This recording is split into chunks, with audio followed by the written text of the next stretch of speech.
melakukan perubahan terhadap fungsi tujuannya. Di sini Anda bisa lihat objektif koefisiennya adalah tadi untuk tembakau 400.000, untuk tebu adalah 300.000.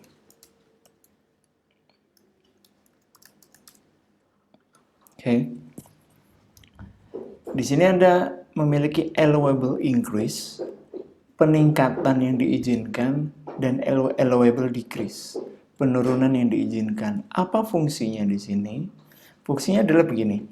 Ketika kita ingin merilis harga jual yang di awal adalah harga jual tembakau sebesar 400.000 dan harga jual tebu ada 300.000.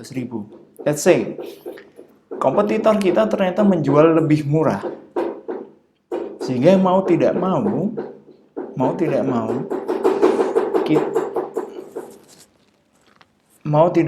kita harus mengurangkan harga jual kita untuk bisa mengikuti kompetitor kita.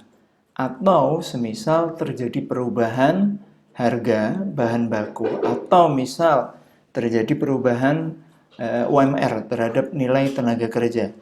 Mau tidak mau kita harus menaikkan harga jual dari tembakau atau harga jual tembakau dan tebu kita. Nah, allowable increase dan allowable decrease ini berperan. Kita diizinkan untuk menaikkan nilai tembakau kita sebesar 200.000 hingga jadi nilainya bisa menjadi 600.000, nilai paling tingginya, atau bisa kita turunkan dengan batasan tidak boleh lebih dari 100.000, yaitu menjadi 300.000. Sama juga dengan tebu, 300.000 boleh naik 100 menjadi 400, atau 300.000 boleh turun 100 menjadi 200.000. Kita lihat ke sini aja. Oke. Ini ya tadi ya. Kalau Anda masih ingat penyelesaian grafik dari soal kebun kakek di mana titik 0 O yaitu 00, kita tidak menanam apapun sehingga otomatis tidak ada profit sama sekali, ya kan? Kita lihat garis kuning dulu, yaitu pendekatan normal tanpa menggunakan analisis sensitivitas. Kita menggunakan titik A di mana kita menanam tebu sebanyak 240, profitnya 72 juta. Kita dapat titik B dengan menanam tembakau sebanyak 160 dengan profit 64 juta. Lalu pada titik C, intersection dari dua constraint, didapat menanam tembakau sebanyak 80 dan tebu sebanyak 160. Nilainya 80 juta. Dari keempat opsi ini, yang paling optimum 80 juta. Dan dari hasil penyelesaian menggunakan solver dari Excel pun hasilnya adalah 80 juta. Oke, saya lanjut ke sini lagi.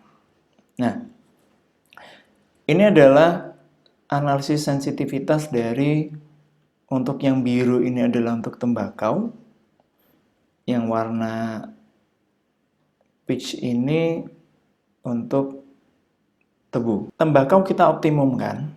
Kalau Anda lihat di sini, increase-nya dari 400 bisa ditambahkan 200, yaitu menjadi 600. Oke, dengan nilai tebu tetap, harga jualnya tetap 300.000. Dari hasil menggunakan pendekatan grafik OABC, dapatkan nilai maksimumnya adalah sebanyak profit maksimum 96 juta di titik C dan di titik B. Oke. Kalau kita turunkan harga tembakau pada nilai 100.000 maksimum, tidak boleh lebih dari itu. Ketika kita menaikkan pun juga tidak boleh lebih dari 600, aturannya seperti itu pada analisis sensitivitas. Menjadi nilai 300, 400.000 saya kurangi 100.000. Nilai maksimum yang didapat, profit maksimum yang didapat adalah 72 juta. Pada tebu, kondisinya pun juga sama. Ini kita naikkan dan kita turunkan. Nilai profit maksimum pada tebu yang dinaikkan dioptimumkan 96 juta. Pada tebu yang diminimumkan sebesar 64 juta. Kalau Anda lihat tren yang terjadi di sini adalah nilai maksimum masih berada di C. Apa yang bisa kita simpulkan dari sini? Nah, selama kita tidak melanggar atau melebihi dari hasil analisis sensitivitas, baik batas atas maupun batas bawah, variabel maksimum akan tetap berada di hasil dari penyelesaian solver Anda, yaitu 80 dan 160. Hasilnya akan tetap berada di 80 tembakau dan 160 tebu, di mana waktu dan lahan optimum terpakai. Tujuan utama kita mengoptimalisasi. Nah, setelah kita tadi membahas mengenai fungsi analisis sensitivitas ya pada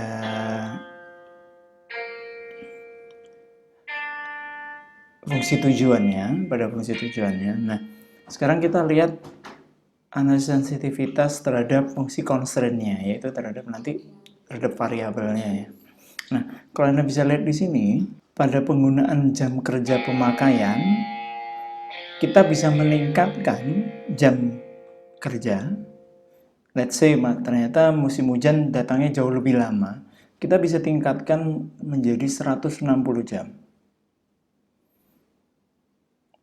Dan kita bisa tekan jam kerja menjadi kurang dari 80. Jadi 320 kurang 160 atau 320 kita kurangi 80. Begitupun juga sama dengan lahan, di mana 240 bisa kita up penggunaan lahan hingga 320 atau bisa kita kurangkan menjadi 160 hektar. Di situ, ketika kita menggunakan fungsi analisis sensitivitas ini, nilai optimumnya atau penggunaan 80 dan 160, di mana penggunaan lahan dan penggunaan jam kerja itu masih bisa terpakai dengan optimum. Intinya seperti itu. Perubahan parameter apapun, baik terhadap fungsi tujuannya ketika kita ingin merubah harga misal, atau perubahan parameter dalam kondisi keterbatasannya, constraint, perubahan parameter baik mungkin misal dalam variabel, sangat mempengaruhi terhadap hasil akhirnya atau hasil optimalisasi Anda nantinya. Nah, dengan adanya analisis sensitivitas, kita bisa mendapatkan informasi yang berharga sebelum kita melakukan perubahan nyata dalam proses produksi. Jadi, kita bisa melakukan atau readjust dari optimalisasi yang sudah ada, lalu kita membuat sebuah readjustment untuk menambahkan atau mengurangkan terhadap variabel-variabel atau parameter-parameter yang ada untuk bisa mengetahui hasilnya akan seperti apa. Nah, di situ analisis sensitivitas bisa dipakai. Seberapa besar laba, harga penjualan, dan biaya dapat diubah dalam pemodelan tanpa melakukan trial dan error. Pemodelan dengan menggunakan analisis sensitivitas kita sudah bisa mendapatkannya.